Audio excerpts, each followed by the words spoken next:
भाऊ येईल माझ्या घराला, जाते मी माहेरा, जाते मी माहेराला। भाऊ येईल माझ्या घराला, माहेराला, जाते मी माहेराला।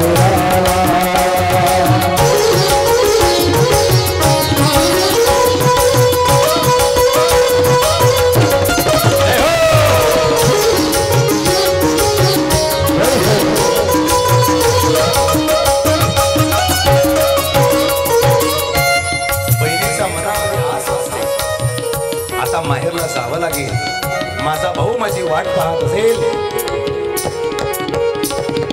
माहेरला गेल्यावर मला माझे आई वडील भेटतील। मुलीच्या मनामध्ये आस आहे, पण काळ असा झपाट्यानं बदलला।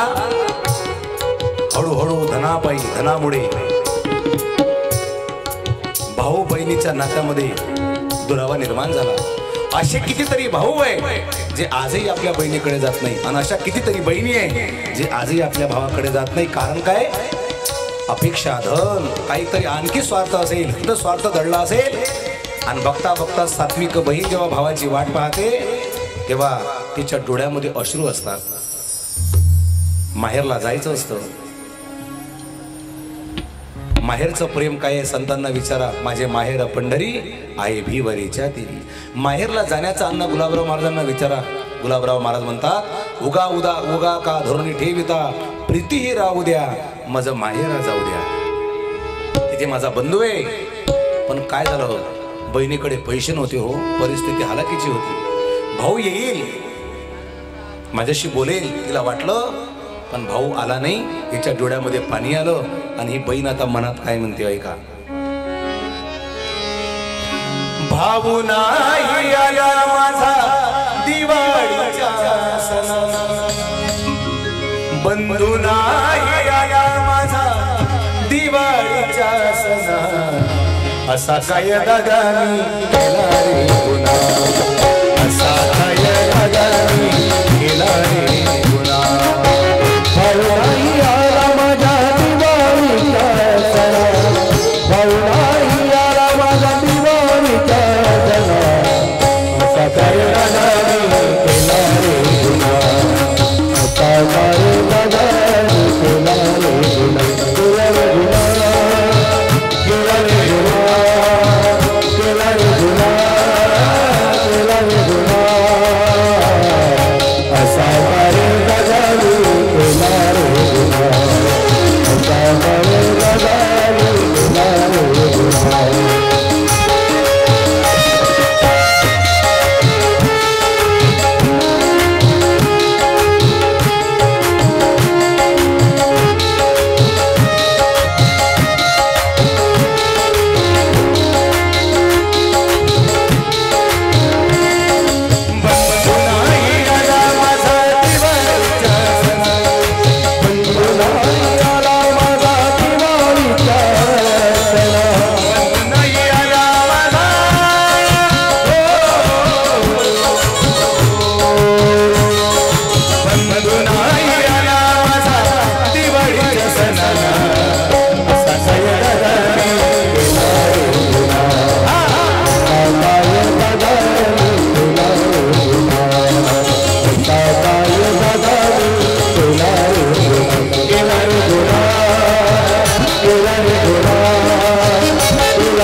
वंदनीय महाराजांचं स्वप्न आहे। तुकडोजी महाराज म्हणतात, देवा या भारतात बंधू भाव नित्य वसुदे, देवरची असादे।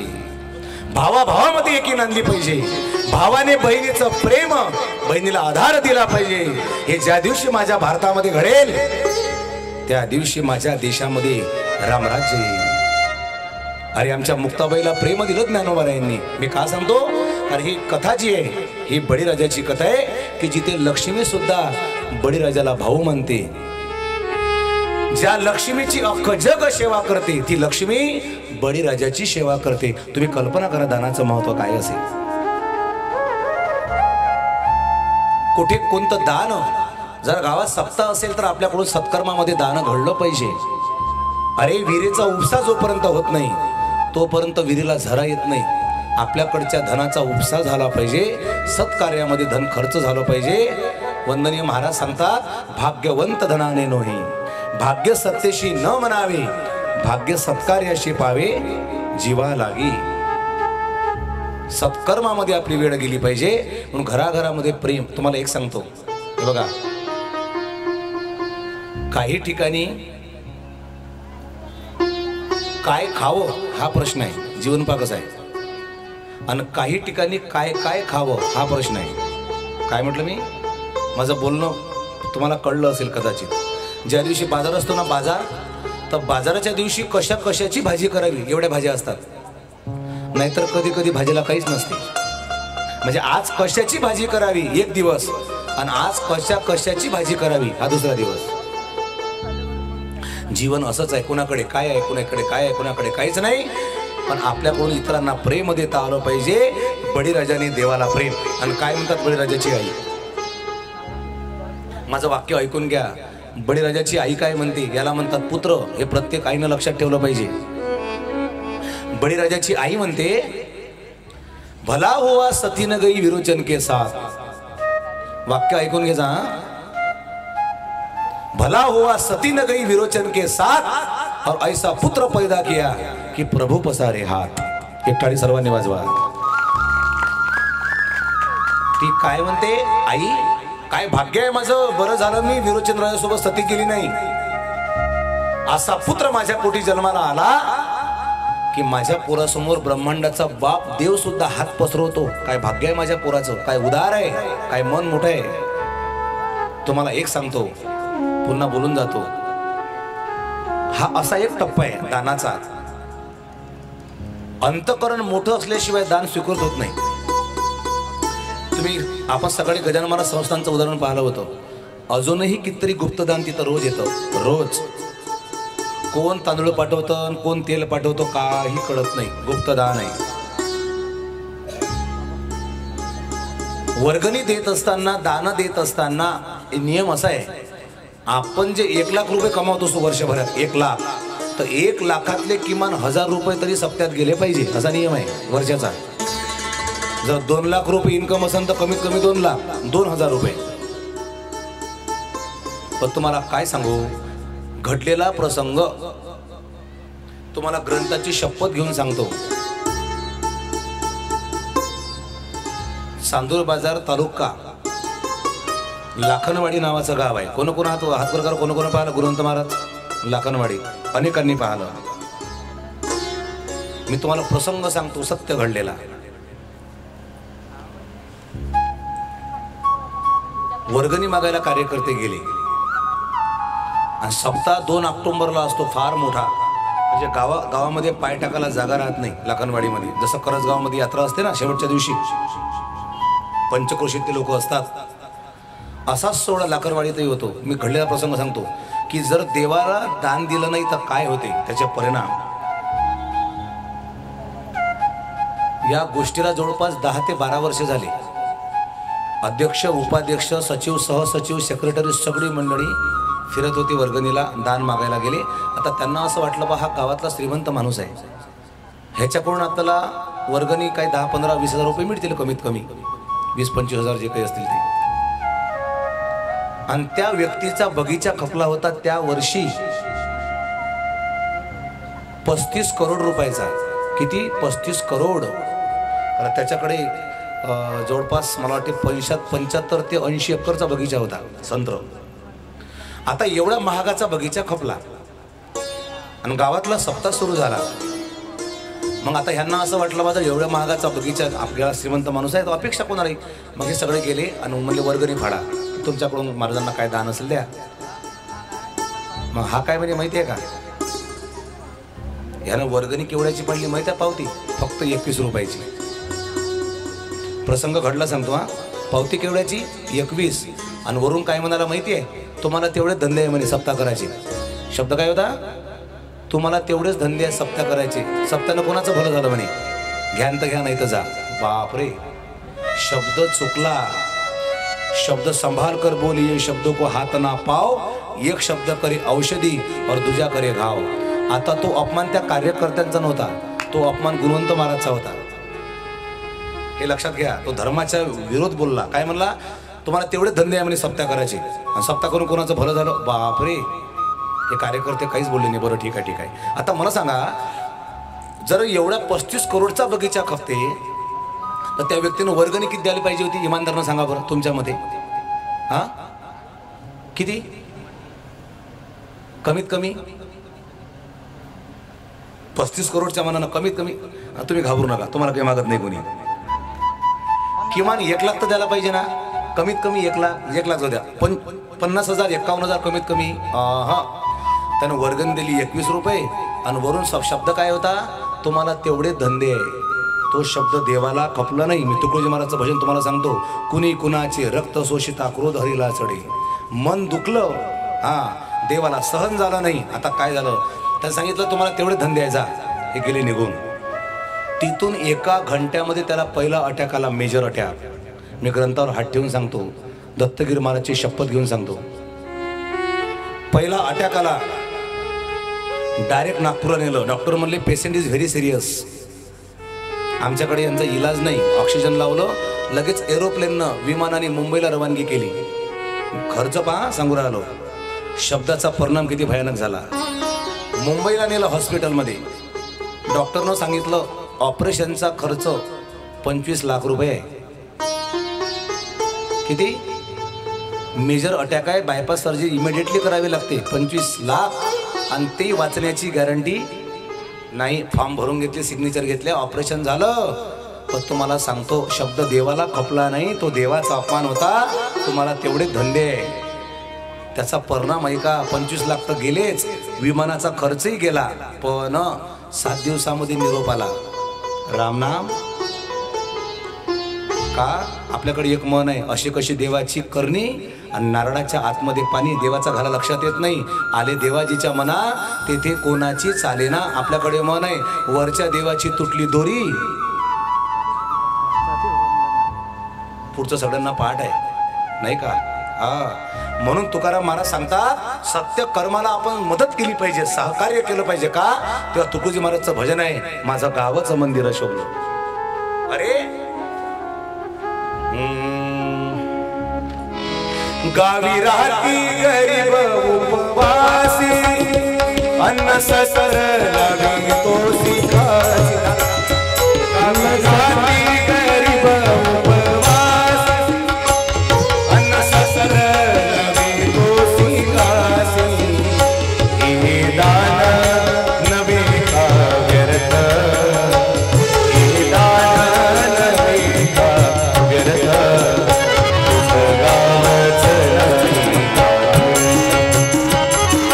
Bye.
गावावरून देशाची परीक्षा, गावची भंगता अवदशा येईल देशा. महाराज सांगतात जनता ज्याला देवरूप कळली त्याचीच भक्ती ईश्वरा पावली.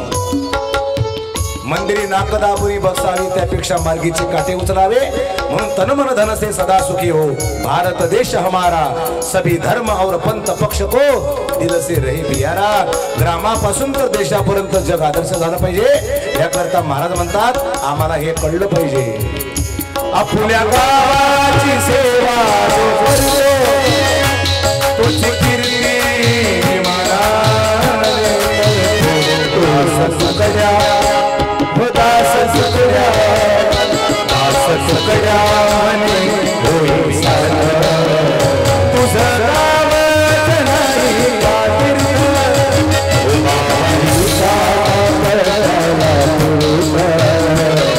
तुझा